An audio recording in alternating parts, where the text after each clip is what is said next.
नमस्कार सभी प्रिय मित्रों का एक बार फिर से साइकोलॉजी के इस लाइव सेशन में बहुत बहुत स्वागत, अभिनंदन। माय डियर फ्रेंड्स, उम्मीद करता हूँ आप लोग अच्छे होंगे और बहुत अच्छी आप पढ़ाई भी कर रहे होंगे। माय डियर फ्रेंड्स, जैसा कि आपको विदित है, कल हम लोगों ने न्यू टॉपिक, न्यू यूनिट शुरू किया, that is learning. First of all, कल हम लोगों ने लर्निंग के बारे में बहुत सारी बातें की, बहुत सारी चर्चाएं की। आज हम पढ़ने वाले हैं वाकई लर्निंग के कितने डोमेन्स होते हैं,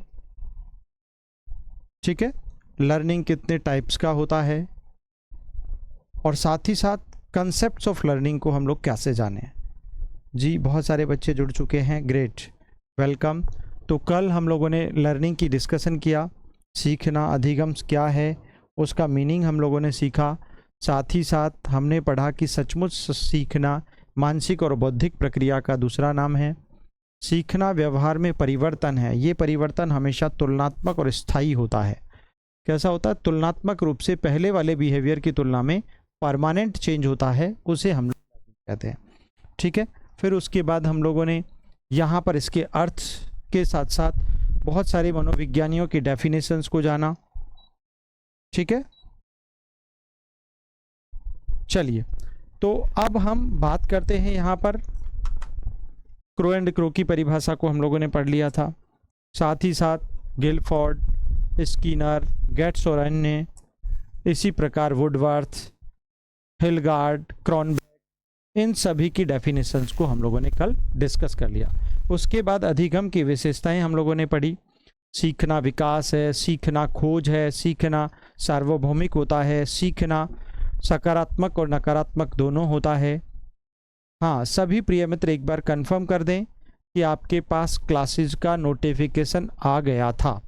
जिनके पास नहीं आता ना, वो लोग, उन्होंने अपने ऐप का जो नोटिफिकेशन है वो ऑन नहीं कर रखा है, उसको परमिशन नहीं दी हुई है, इसीलिए वो प्रॉब्लम होती है, अदरवाइज नहीं, ठीक है। Very good evening to all of you.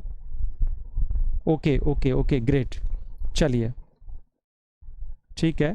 उसके बाद फिर हमने पढ़ा सीखना परिवर्तन है, सीखना संपूर्ण जीवन चलता है, सीखना विकास है, सीखना सार्वभौमिक है, सीखना वातावरण की ऊपर है, सीखना सकारात्मक नकारात्मक दोनों होता है, सीखना उद्देश्यपूर्ण होता है, सीखना विवेकपूर्ण होता है, सीखना अनुभवों का संगठन है, सीखना विज्ञान और कला दोनों हैं, सीखना व्यक्तिगत और सामाजिक दोनों होता है, सीखना समायोजन करना है, समस्याओं का समाधान करना है, अनुकूलन करना है, तालमेल बिठाना है, संतुलन स्थापित करना है, ये हम लोगों ने बात की। सीखना आदतों का परिणाम है, सीखना तुलनात्मक रूप से स्थायी परिवर्तन की प्रक्रिया का नाम है। फिर शारीरिक स्वास्थ्य, बीमारी, नोट डाल के लिखा, तंत्रिका तंत्र संबंधी अस्थायी परिवर्तन जो व्यवहार में होता है वो कभी भी नहीं कहलाता है। प्यारे विद्यार्थियों, इस बात को आप लाइफ टाइम ध्यान रखो। एक और बात कही हमने, सीखना परिपक्वता तो नहीं है, क्योंकि परिपक्वता एक निश्चित आयु सीमा में जाकर, एक निश्चित अवस्था में जाकर रुक जाती है, पूरी हो जाती है, लेकिन सीखना रुकता नहीं है, सीखना जीवन पर्यंत जारी रहता है, टिल डेथ, लाइफ टाइम जारी रहता है। जी हाँ प्यारे बच्चों, बहुत बहुत स्वागत आप सभी का, ठीक है। सीखना परिपक्वता नहीं है, लेकिन परिपक्वता से प्रभावित जरूर होता है। मान लीजिए एक बालक का शारीरिक विकास जैसा भी हुआ, तो उसके बहुत सारे कार्य उसके जैसा उसका शरीर है उसके अनुरूप ना हो करके उनसे प्रभावित होते हैं। कभी कभी ऐसा होता है कि उसी अनुरूप कार्य होता है, बाकी जो कार्य होते हैं वो नहीं हो पाते हैं, तो उसके अनुकूल यह प्रभावित जरूर होता है। फिर हम लोगों ने बात की, ये सब हमने लिख लिया था। हाँ, अब हम एक बात करते हैं जो बहुत ही इम्पोर्टेंट है। आज देखिएगा, हम लोग एक और पॉइंट लिख लेते हैं। सीखना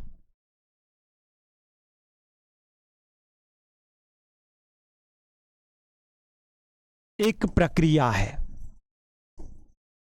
सीखना एक प्रक्रिया है, न कि उत्पाद। ठीक है, ये कहते हैं learning is a process not product, not product. ठीक है, के बाद हम यहां पर डिस्कस करें तो सीखना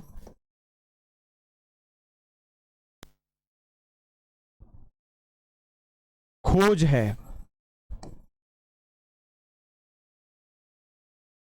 सीखना क्या है? खोज है, मतलब इन्वेंशन। ये हम लोगों ने शायद कल भी डिस्कस कर लिया था। सीखना खोज है, ये सारी बातें हम लोग कल कर चुके। आगे चलकर हम एक दो पॉइंट और अगर पढ़ें, समझना चाहें, तो निश्चित तौर पर सीखने में समय लगता है। ठीक है ना, सीखना सर्वांगीण विकास करना है। सीखना सर्वांगीण विकास,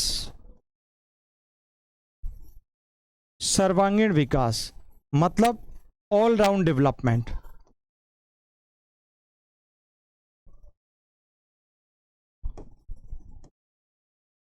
ऑल राउंड डेवलपमेंट है, सीखना सर्वांगीण विकास प्राप्त करना है। कुल मिलाकर अगर आप बालकों का निश्चित तौर पर अगर उसे लर्निंग प्रोवाइड कर रहे हो बालकों को, तो आप बालकों का ऑल राउंड डेवलपमेंट कर रहे हो। उसका शारीरिक, मानसिक, बौद्धिक, तार्किक, नैतिक, आध्यात्मिक आदि सभी प्रकार का ज्ञानात्मक सभी पक्षों का जो आप विकास करते हो, तब जाकर किसी बालक का, किसी व्यक्ति का ऑल राउंड डेवलपमेंट वाला जो लक्ष्य है वो अचीव होता है, प्राप्त होता है। मेरे प्रिय मित्रों, तो यहाँ पर ये सीखने के संदर्भ में हमने विशेषताओं को पढ़ा, जाना, पहचाना। अब आज की क्लास का जो बेहतरीन टॉपिक है वो होगा यहाँ से शुरू, आज का टॉपिक। और आज का टॉपिक आपको खोपड़ी में सेट करने वाला पढ़ना है, क्योंकि ये टॉपिक आपकी ज़िंदगी बना देगा।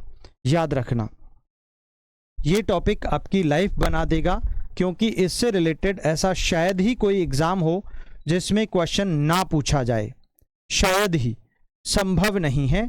इसीलिए मुझे लगता है कि क्वेश्चन ज़रूर बनेगा, आप ध्यान से पढ़ लीजिएगा। ठीक है ना, तो आज के टॉपिक में हम लोग पढ़ने वाले हैं 3 बातें। कितनी बातें बेटा? 3 बातें। पहला, types of learning, types of learning पढ़ने वाले हैं, नंबर 1। उसके बाद हम लोग पढ़ने वाले हैं नंबर 2 में हम लोग पढ़ेंगे domains of learning, domains of learning. और नंबर 3 में हम लोग पढ़ने वाले हैं concept of learning, concepts of learning.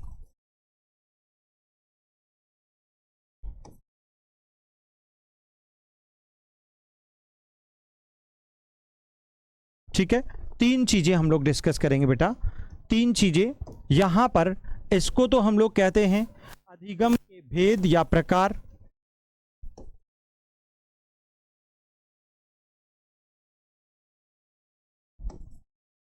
इसको कहते हैं अधिगम के अनुक्षेत्र,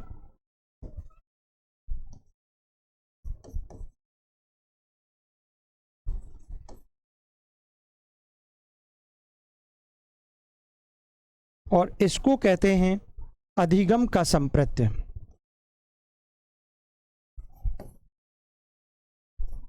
अधिगम की संकल्पना,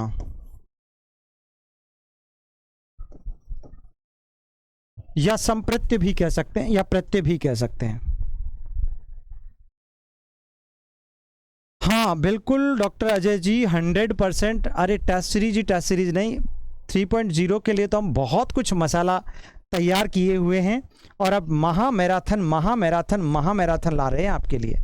आप बेफिक्र रहें, आप बिल्कुल भी चिंता ना करें, हमें आपसे ज़्यादा चिंता है।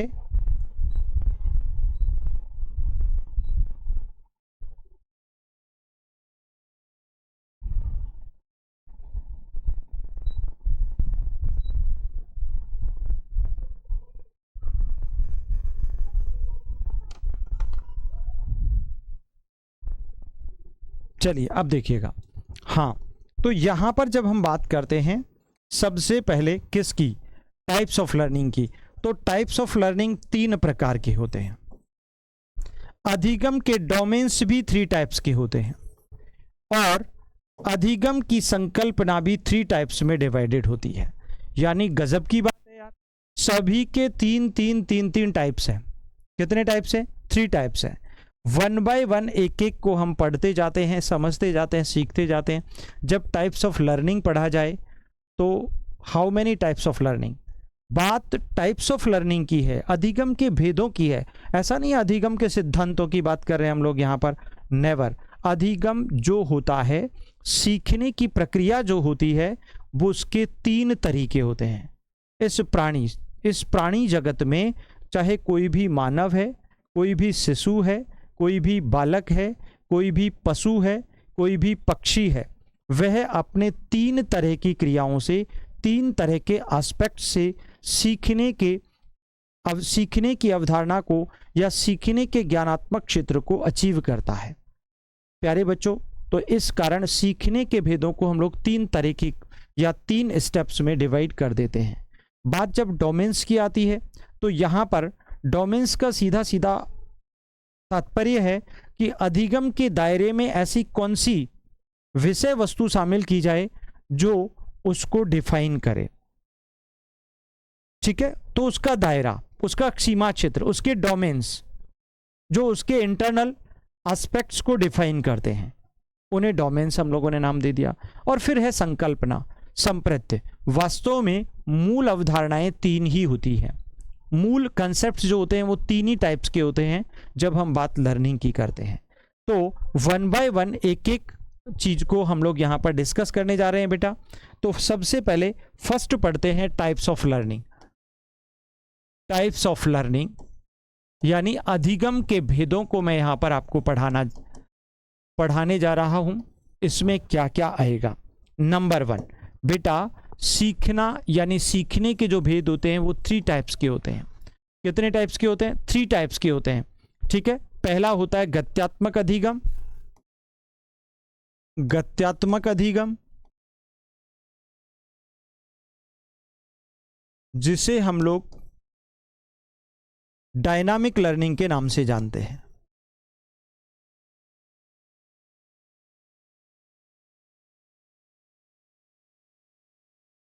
ठीक है, नंबर 2 पर आता है आपका,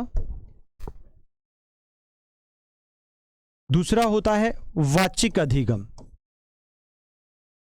वाचिक या शाब्दिक अधिगम। वाचिक या शाब्दिक अधिगम जिसे कहा जाता है वर्बल लर्निंग। क्या कहते हैं बेटा? Verbal learning.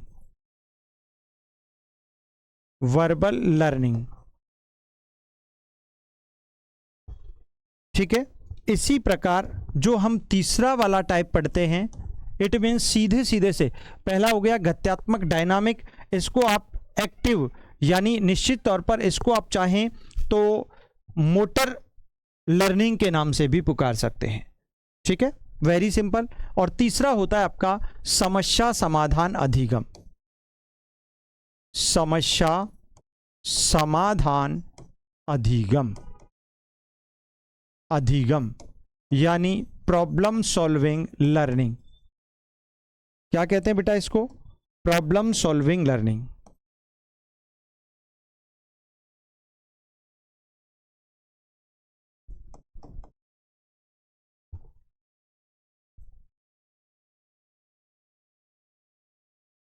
इस तरीके से 3 टाइप्स होते हैं लर्निंग के। ठीक है, अब पहले टाइप में क्या आता है थोड़ा सा पढ़ लेते हैं। डायनामिक यानी जब कोई व्यक्ति या जब कोई बालक क्या करके, क्रिया द्वारा सीखता है। क्रिया करके सीखना। क्रिया करके सीखना। अब क्रिया करके सीखना मतलब यानी जब एक शिशु बालक, जब हमेशा जब भी कोई साइकोलॉजिकल टॉपिक पढ़ो तो सबसे पहले एक छोटे बच्चे का एग्जाम्पल अपनी खोपड़ी में इंसर्ट कर लो। ठीक है, very good evening to all of you my dears, very very most excellent. चलिए ग्रेट। तो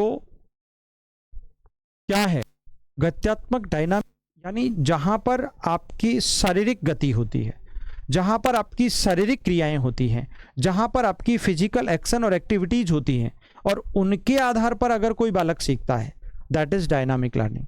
फॉर एग्जाम्पल, साइकिल चलाकर, दौड़कर, खेलकर, कूदकर, भागकर, जब बच्चा कुछ गति करना सीखता है, जब बच्चा कुछ क्रियाएं करना सीखता है, जब बच्चा कुछ व्यवहार को संचालित करना सीखता है और उनके आधार पर सीखता है, उसी को गत्यात्मक अधिगम के नाम से जाना जाता है। क्लियर हो गया माय डियर? तो यहां पर क्रिया करके सीखना मतलब, अब ये कौन सी क्रिया है बेटा? अरे शारीरिक क्रिया, फिजिकल एक्टिविटी। कौन सी क्रिया बेटा? शारीरिक क्रिया। ठीक है, जैसे जैसे खेलना, कूदना, दौड़ना, साइकिल चलाना,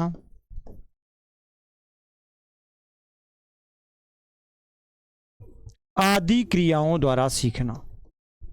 सिंपल, आदि क्रियाओं द्वारा सीखना। ठीक है, बहुत आसान हो गया। अब बात करते हैं इसमें क्या आएगा बेटा? अरे वर्बल लर्निंग में, अरे शब्दों, वर्णों, वाक्यों, कथनों, स्टेटमेंट के आधार पर सीखना। ठीक है ना? आप जो सुन रहे हो वही तो बोल रहे हो, वही तो सीख रहे हो। आप जो बोल रहे हो तो शब्दों के प्रयोग द्वारा, किसके प्रयोग द्वारा? शब्दों के प्रयोग द्वारा सीखना।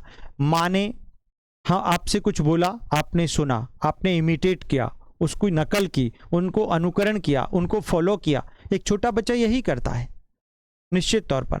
तो शब्दों के या भाषाई अभिव्यक्ति द्वारा सीखना वाचिक अधिगम कहलाता है, वर्बल लर्निंग कहलाता है।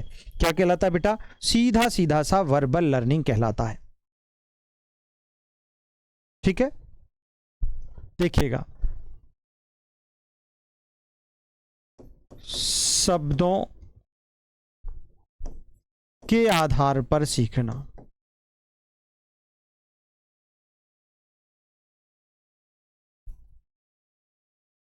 अब शब्दों के आधार पर सीखना सबसे ज्यादा, आप याद होगा ये, सबसे ज्यादा मानव इसी तरीके से सीखता है, इसी तरीके से सीखता है। निश्चित तौर पर आपने देखा होगा, कोई भी बालक, व्यक्ति, शिशु, है ना, मानव, जितने सारे लोग हैं, वो निश्चित तौर पर एक आपने या मैंने माँ कहना कहाँ से सीखा? जब माँ सुना तभी तो माँ बोलने लगे। नहीं सुनते तो कभी नहीं बोलते, नहीं सुनते तो कभी नहीं बोलते। इसीलिए मैं हमेशा हर बार हर बच्चे को सिखाता हूं, a good listener is the best speaker. ये मैंने नहीं कहा, ये यूनिवर्सल ट्रुथ है। एक अच्छा श्रोता, एक जो अच्छा सुनता है ना, वही तो बोलता अच्छा है। जो जन्म से गूंगा है ना, जो बहरा है, जो सुन नहीं सकता, जन्म से बहरा है, वो 100% गूंगा भी होगा। क्योंकि जिस बच्चे ने मां शब्द सुना ही नहीं, तो मां बोलेगा कहां से? Never, not possible. ठीक है ना, कभी नहीं हो सकता, असंभव है। कोई बात नहीं, डजेंट मैटर। और चूंकि थोड़ा सा एप्लीकेशन पर कुछ काम हो रहा था, इस कारण आज आपके मोटिवेशन वाला, इंटेलिजेंस वाला सारे नोट्स जो हैं वो आज अपलोड हो जाएंगे। ठीक है, लेट या सुबह हो जाएंगे, क्योंकि कुछ कारण से पीडीएफ अपलोड नहीं हो रही थी, टेक्निकल हो जाती हैं चीज़ें। चलिए, तो ये समझ में आ गया आपको। अब जब बालक या जब व्यक्ति समस्या समाधान करके सीखता है ना, समस्याओं का समाधान करके सीखना, समाधान करके सीखना, समस्या समाधान अधिगम कहलाता है। यानी आपके जीवन में प्रत्यक्ष अप्रत्यक्ष किसी भी प्रकार की कोई समस्या आती है तो आप उस समस्या का समाधान करके उस समस्या के उस प्रॉब्लम के सॉल्यूशन के आधार पर कुछ सीख लेते हैं, कुछ जान लेते हैं, कुछ पता कर लेते हैं। फॉर एग्जाम्पल, आप कहीं रास्ते में जा रहे हैं, जाते जाते कोई प्रॉब्लम आपको हुई और आपने उस प्रॉब्लम को पूरी डटकर हिम्मत से, पूरे पैशन से, पूरी ताकत से उसका समाधान किया, उसका सॉल्यूशन किया। तो ये सॉल्यूशन की जो प्रोसेस है, वो समाधान की जो युक्ति है, उससे आपने बहुत सारी चीज़ें सीख ली, बहुत सारी सूचनाएं आपको मिल गई। That is the problem solving learning. तो मेरे प्रिय मित्रों, सीखना 3 तरीके का होता है। पहला, जब हम कुछ करके सीखते हैं। दूसरा, जब हम सुनकर और बोलकर सीखते हैं, क्या शब्दों को। और तीसरा, जब हम किसी समस्या में घिर जाते हैं और तब लड़ते हैं अपने आप से, लेकिन हार नहीं मानते, हथियार नहीं डालते, मेहनत करते जाते हैं, प्रयास करते हैं, खूब असफलताएं मिलती हैं, लेकिन रुकते नहीं हैं, थमते नहीं हैं और अपनी समस्याओं को खुद रिजॉल्व करना सीख लेते हैं। तो इस तरीके से जब हम सीखते हैं, वो प्रॉब्लम सॉल्विंग लर्निंग के नाम से पढ़ा जाता है। तो these are the types of learning, right. आगे पढ़ते हैं। दूसरा पॉइंट है आपका, दूसरा बिंदु है अधिगम के अनुक्षेत्र, domains of learning. Domains of learning,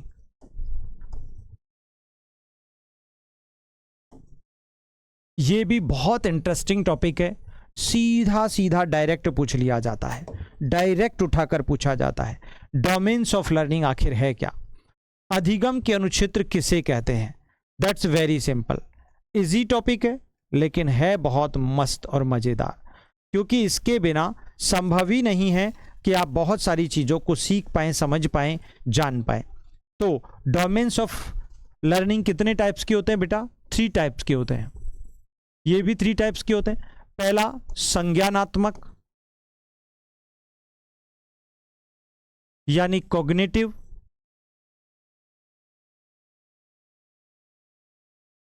domain, अनुक्षेत्र लगा सकते हो आप चाहो तो, मैं इसको शॉर्ट ही लिख रहा हूं। दूसरा है क्रियात्मक अनुक्षेत्र, जिसको साइकोमोटर कहा जाता है।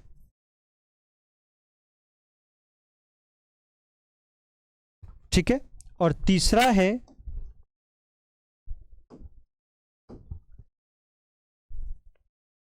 भावात्मक अनुक्षेत्र, यानी अफेक्टिव।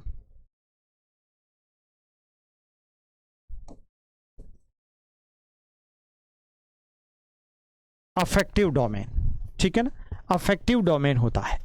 ये 3 प्रकार के डोमेन्स होते हैं मित्रों। सबसे पहली बात आती है कि ये संज्ञानात्मक अनुक्षेत्र है क्या।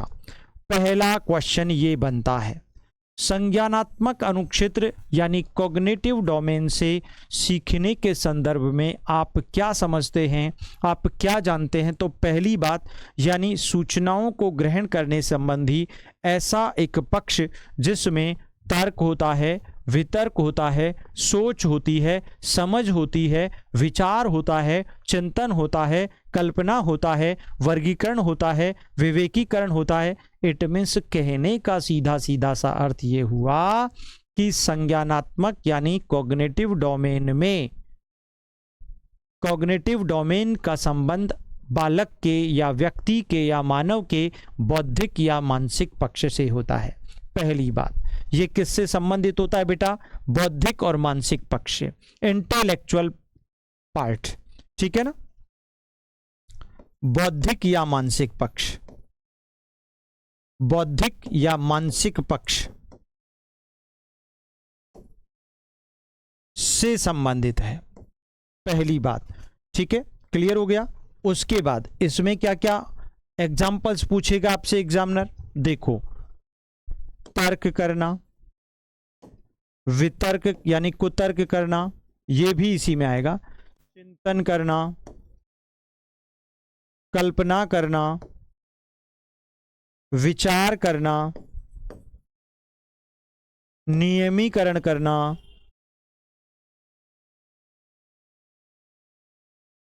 नियमीकरण करना, वर्गीकरण करना, विश्लेषण करना, निर्णय करना। ठीक है, मतलब ऐसी सभी विचारधाराएं, सीधे सीधे से अर्थ पर व्याख्या करना, वर्णन करना। ठीक है, आप सारे आ गए इसमें। व्याख्या करना कह दो, क्या बचा है, वर्णन करना कह दो, आदि सभी जो पक्ष होते हैं इनका सीधा संबंध बालक के या व्यक्ति के मानसिक, बौद्धिक, इंटेलेक्चुअल पार्ट से या पक्ष से होता है। बात समझ में आई क्या? आवाज क्लियर नहीं आ रही है, ऐसा कुछ बच्चे हमसे बोल रहे हैं। हमने आपकी बात सुन ली है, अब बता दें, अब तो सही आ रही है ना मित्र? कभी कभी बोलने में ऐसा हो जाता है ना? डोंट वरी, आप ज़्यादा चिंता ना करें। तो ये सारे के सारे एग्जाम्पल्स ऐसे की ऐसे उठा के टिका देगा। याद रखना, गलती मत करना मेरे मित्रों। समझ में आ गया? सीधा सीधा सा कॉन्सेप्ट होता है प्यारे विद्यार्थियों, निश्चित तौर पर बहुत आसान होता है। हाँ देखिएगा, अब पढ़ते हैं हम लोग क्रियात्मक पक्ष। क्रियात्मक पक्ष, अब इसका संबंध किससे है भाई? इसका संबंध ज्ञानेंद्रियों और कर्मेंद्रियों, ज्ञानेंद्रियां एवं कर्मेंद्रियां।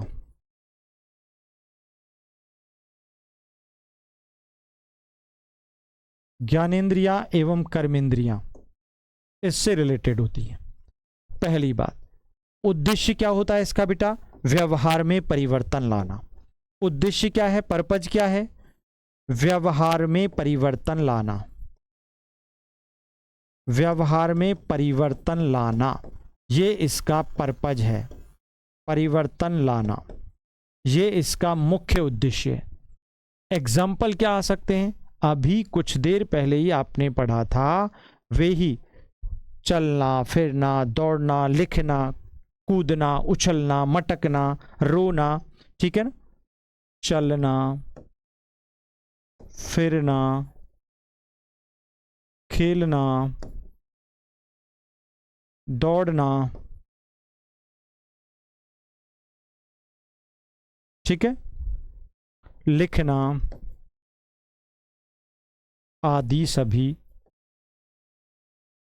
सभी साइकोमोटर डोमेन से रिलेशन रखते हैं, रिलेटेड होते हैं।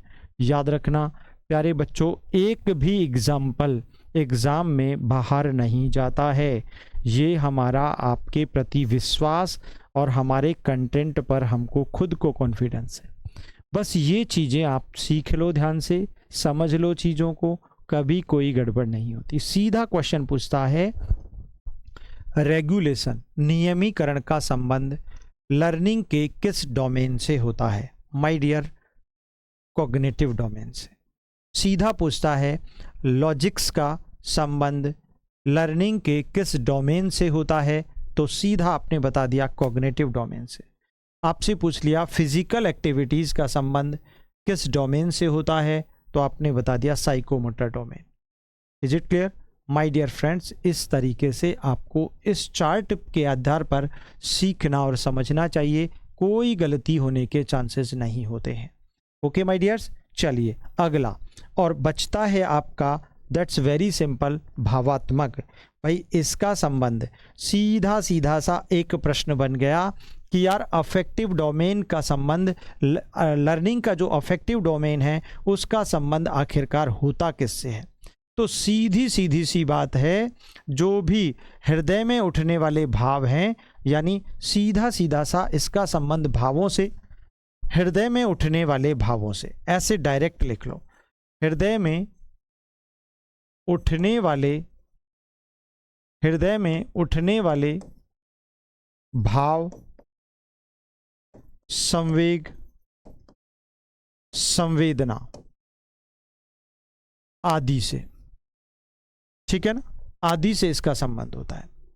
इसीलिए इसका संबंध सीधे सीधे तौर पर जैसे करके आप एग्जाम्पल लिखें तो आप क्या लिखेंगे, खुशी, दुख, ये दोनों के दोनों क्या हैं, भाव हैं। क्या है, भाव है।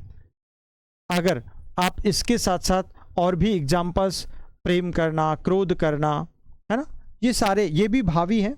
प्रेम, हास्य, क्रोध, पीड़ा आदि सभी भाव पक्षों का संबंध सीखने के, अरे सीधा सा अर्थ ये है कि लर्निंग डोमेन्स में कौन कौन से क्राइटेरियाज आते हैं जिनके आधार पर आप लर्निंग को जानते, पहचानते, समझते, सीखते हैं।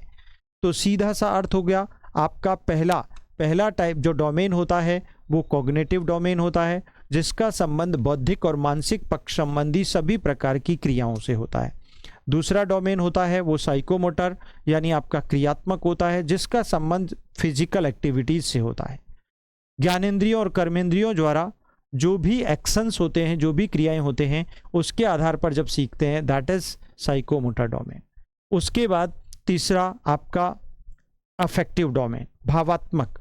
इसका सीधा सीधा सा अर्थ अगर हम पढ़ते हैं, जानते हैं, तो भाव पक्ष से इसका संबंध होता है। हृदय में उठने वाले संवेग, संवेदनाओं से इसका संबंध होता है, जहां पर खुशी, दुख, क्रोध, पीड़ा, कष्ट, हास्य, विनोद आदि सभी प्रकार के भाव यहां पर शामिल होते हैं।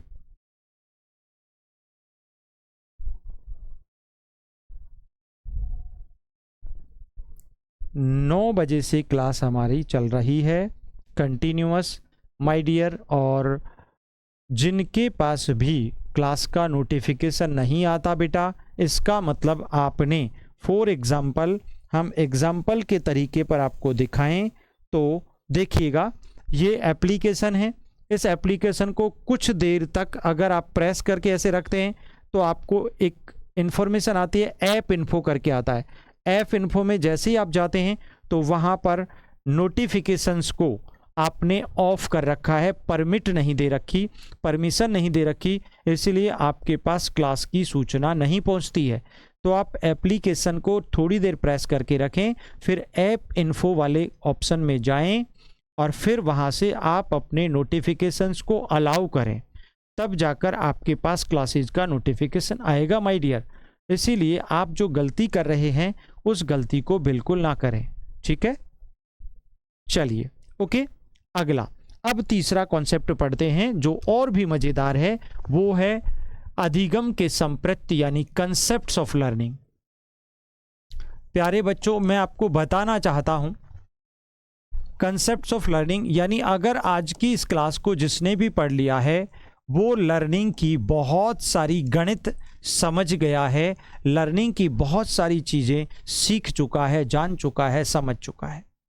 माय डियर फ्रेंड्स, जब हम लर्निंग के संप्रत्ति की बात करते हैं या फिर हम कंसेप्ट्स की बात करते हैं तो बहुत आसान हम तरीके से पढ़ लेते हैं। भाई क्या आसान तरीका होता है यार, सीधी सी बात है, व्यवहारवादी, संप्रत्ति, संज्ञानवादी और निर्मितवादी, तीन ही तरीके का होता है। ये कितने तरीके का होता है बेटा? तीन तरीके का। पहला व्यवहारवादी संप्रत्ति,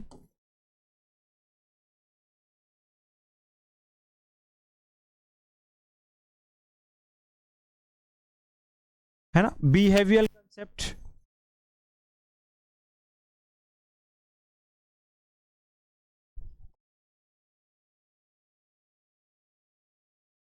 ठीक है, नंबर 2 व्यवहारवादी संप्रत्ति, दूसरा होता है संज्ञानवादी संप्रत्ति,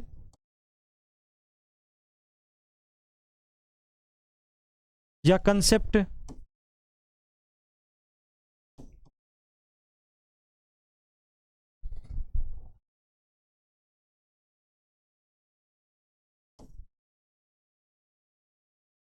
कॉग्निटिव कंसेप्ट,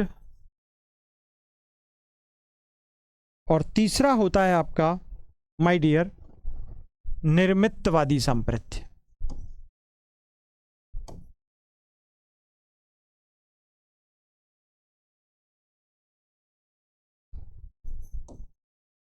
और निर्मितवादी संप्रत्य को हम कंस्ट्रक्टिविस्ट कंसेप्ट के नाम से जानते हैं।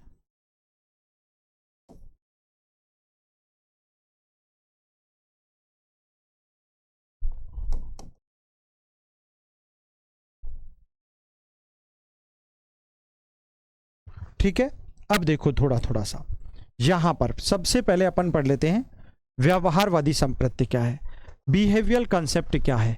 माय डियर, जब भी आप जितने भी बिहेवियरल कंसेप्ट्स को पढ़ो, यानी आप व्यवहारवादी अधिगम के सिद्धांतों को पढ़ोगे, इसमें भाई दुनिया में तीन ही तरह की विचारधाराएं हैं, यानी तीन ही तरह के विद्वान हुए, तीन ही तरह की विचारधाराएं हुई, तीन ही तरह के कंसेप्ट्स ने सीखने की प्रक्रियाओं में जन्म लिया। या तो व्यवहारवादी मनोविज्ञानियों ने व्यवहारवाद के आधार पर सीखने की वकालत की, ठीक है, या फिर संज्ञानवादी विचारधारा के लोगों ने सीखने की वकालत की, और तीसरा निर्मितवादी विचारधारा के लोगों ने। तो यहां पर तीन तरह की विचारधाराएं विद्यमान हैं। प्यारे बच्चों, जब भी आप बिहेवियर पढ़ो, जब भी आप पढ़ो, तो एक बात आज के बाद लाइफ टाइम सीख लेना कि बिहेवियर, जहां भी व्यवहार आता है तो वहां पर आपको उद्दीपक, उद्दीपक यानी स्टिमुलस प्लस आपको अनुक्रिया यानी रिस्पॉन्स, अनुक्रिया या प्रतिक्रिया जरूर मिलेगा, जरूर मिलेगा। और इन दोनों का परिणाम ही व्यवहार कहलाता है। अरे मेरी बातें समझ जाओ, अगर आप पावलोव पढ़ो, स्किनर पढ़ो, गुथरी पढ़ो, थॉर्नडाइक पढ़ो, मैकडूगल पढ़ो, पिल्सबरी पढ़ो, अरे कोई भी व्यवहारवादी को पढ़ लो, उनके सिद्धांतों में दो चीजें आपको देखने को मिलेंगी। पहली बात, स्टिमुलस, उद्दीपक। उद्दीपक क्या होता है यार? दुनिया की हर चीज उद्दीपक है जो मानव की जरूरत है। ये मार्कर उद्दीपक है, ये शर्ट उद्दीपक है, ये बोर्ड उद्दीपक है, ये कैमरा उद्दीपक है, इसी एवरीथिंग इज स्टिमुलस, जिसकी मानव को जरूरत पड़ी और उसने उनका आविष्कार किया। ओके गाइज, तो उद्दीपक यानी उद्दीपक और अनुक्रिया 100% किस में होंगी? व्यवहार। एक बात आपसे एक प्रश्न पूछ ले, वहां पर व्यवहारवादी अधिगम का कोई प्रश्न पूछ ले, संप्रत्य का कोई प्रश्न पूछ ले, तो आपकी खोपड़ी में क्लिक होना चाहिए कि यार स्टिमुलस, उद्दीपक और अनुक्रिया और प्रतिक्रिया जरूर आना चाहिए। बिना उसके व्यवहारवाद होता ही नहीं, बनता ही नहीं, समझा ही नहीं जा सकता। खेल खत्म। बात समझ में आई? व्यवहारवाद मतलब उद्दीपक plus response, stimulus plus response is equal to behaviour. That's very simple. Clear हो गया? तो ये बातें आपको सीख लेनी चाहिए। अब बात आती है कि यार व्यवहारवादियों में आप किन किन को पढ़ने वाले हो? भाई सीधा सीधा कुछ महत्वपूर्ण लोगों का नाम मैं आपको बता देता हूं। ठीक है, देखो बेटा, स्किनर है, ठीक है, थॉर्नडाइक हैं, लव हैं, हल हैं, एडविन गुथरी हैं,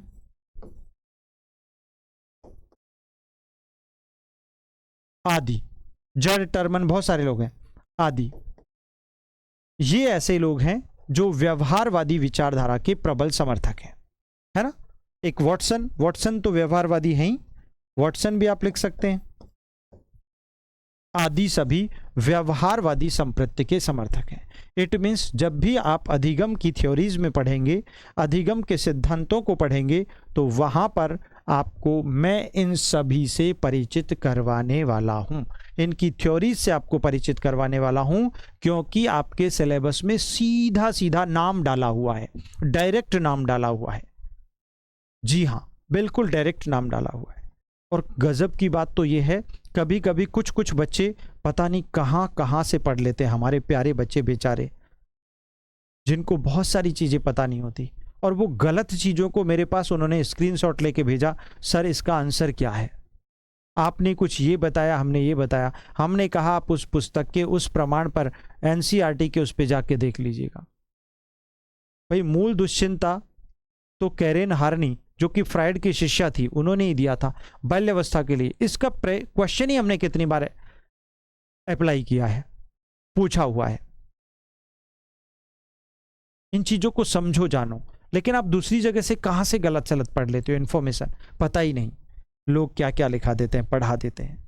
खैर चलिए दूसरा, अब दूसरा देखो, संज्ञानवादी संप्रत्य जब आप पढ़ें तो प्यारे बच्चों मैं आपको हमेशा सिखाता हूं, यानी निश्चित तौर पर संज्ञानवाद में, अरे भाई संज्ञान का अर्थ ही सूचना है, और ये सूचनाएं, इनका प्रत्यक्षण, इनका प्रत्यायन, इनके प्रति तर्क, इनके प्रति चीजों को, अनुभवों का संगठन, ये आपका बुद्धि पक्ष या आपके मानसिक पक्ष को कोरिलेट करता है।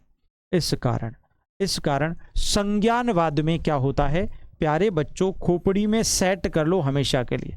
भाई क्या होगा, पहली बात वातावरण के साथ प्लस में मानसिक और शारीरिक क्रिया द्वारा, मानसिक व शारीरिक क्रिया द्वारा। एक बात खोपड़ी में सेट कर लो यार, निश्चित तौर पर जब भी कॉग्निटिव डेवलपमेंट पढ़ोगे, कॉग्निशन पढ़ोगे, संज्ञानवादी विचारधारा पढ़ोगे, तो फिर क्या होगा बेटा, संज्ञानवाद के अंतर्गत बच्चा, शिशु बालक वातावरण के साथ अनुक्रिया करके, खोज करके, एक्टिव सक्रिय रूप से नवीन ज्ञान का, नवीन सूचनाओं को प्राप्त करता है, संज्ञानवाद कहलाता है। क्या कहलाता है मेरे दोस्त, संज्ञानवाद।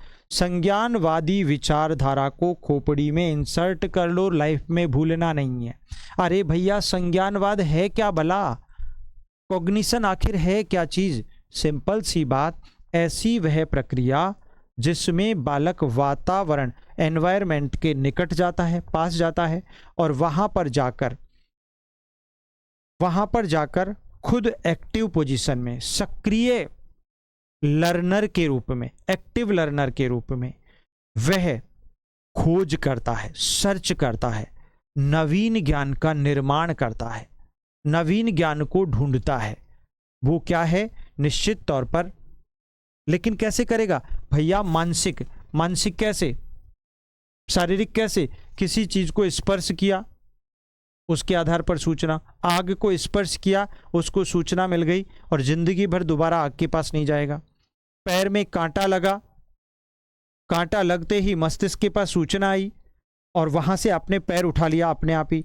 आंधी और तूफान चली, आंधी और तूफान के चलते ही आंखों का अपने आप बंद हो जाना, भले ही गाड़ी कितनी भी स्पीड पे है लेकिन आंखें अपने आप बंद हो जाएंगी, एक्सीडेंट भले ही हो जाए। तो ये क्या है, सूचनाएं हैं।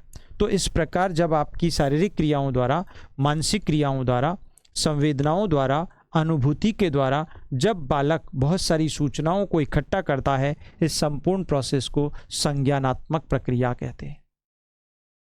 ठीक है, इसमें हम लोग कौन पढ़ने वाले हैं आपको तो पता ही है, जीन पियाजे,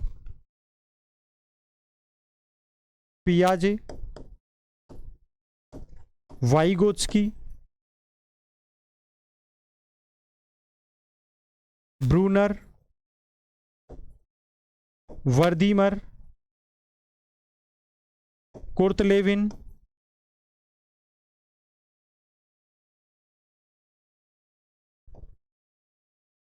ठीक है, आसुबेल आदि सभी पढ़ने वाले हैं। क्लियर? और लास्ट और अंतिम पढ़ते हैं हम लोग, लास्ट और अंतिम चीज यहां पर इसकी पढ़ते हैं, वो ये रही। क्या है बेटा? Very simple, that's very easy, easy है। निर्मितवाद, इसको रचनावाद भी कहते हैं, रचनावाद भी कहते हैं प्यारे बच्चों, संरचनावाद भी कह सकते हैं। ठीक है ना, कंस्ट्रक्टिविज्म कंसेप्ट। भाई इसमें ज्ञान या अनुभव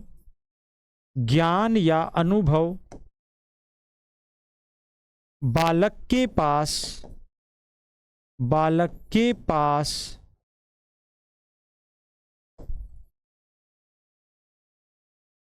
पहले से ही विद्यमान होता है। यानी यार सीधी सी बात है, आज तक जीवन में जो कुछ सीखा आपने, जो कुछ एक्सपीरियंसेस आपके पास हैं, जो अनुभव आपके पास है, जो ज्ञान आपके पास है, उस ज्ञान से, उस अनुभव से नवीन चीजों को, नवीन जानकारियों को प्राप्त करना, सीखना निर्मितवाद कहलाता है।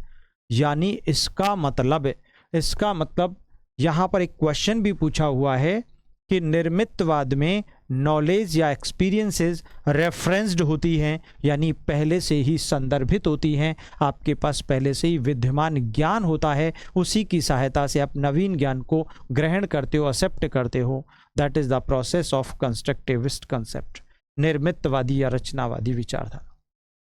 क्लियर? इसके सबसे प्रमुख समर्थक वाइगोत्स्की है। कौन है? सबसे प्रमुख समर्थक वाइगोत्स्की है। इस बात को आपको ध्यान में रख लेना चाहिए। सबसे ज्यादा फेमस जो व्यक्ति हैं वो लेव वाइगोत्स्की है। सो माय डियर फ्रेंड, ऐसा नहीं है यहां पर जीन पियाजे भी इसके समर्थक हैं यार, ऐसा नहीं है कि जीन पियाजे इसके समर्थक नहीं हैं, निश्चित तौर पर है। ये बात आपको विशेष रूप से ध्यान में रख लेनी चाहिए। तो ओवरऑल आज की क्लास में हम लोगों ने कितनी सारी बातें पढ़ी, यानी आज की क्लास इतनी दमदार, इतनी यूनिक, इतनी ज़बरदस्त है, इतनी इम्पोर्टेंट है कि इसके अभाव में आप बहुत सारी चीज़ों को गेन ही नहीं कर सकते, एक्सेप्ट ही नहीं कर सकते।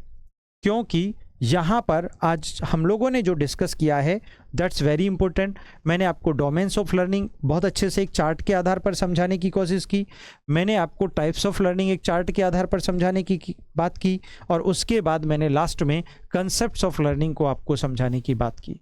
इसीलिए आज की क्लास दमदार है, यूनिक है, ज़बरदस्त है, आपके लिए सबसे ज़्यादा यूज़फुल है। माय डियर फ्रेंड्स, इस क्लास को आपको अपने सभी मित्रों तक ज़रूर शेयर करना है, बेहतर ढंग से इसको सर्कुलेट करना चाहिए। आपको बताना चाहिए कि निश्चित तौर पर अगर साइकोलॉजी बेहतर ढंग से पढ़नी है, अच्छे से सीखनी है, तो फिर आप मेरे साथ जुड़ें और उनको आप जोड़ें। तो आज की क्लास में इतना ही मित्रों, धन्यवाद। बाकी पीडीएफ्स आपको कल की डेट में 100% मिल जाएंगी, जहां तक हम लोग कर चुके हैं। ठीक है? Okay, thank you so much.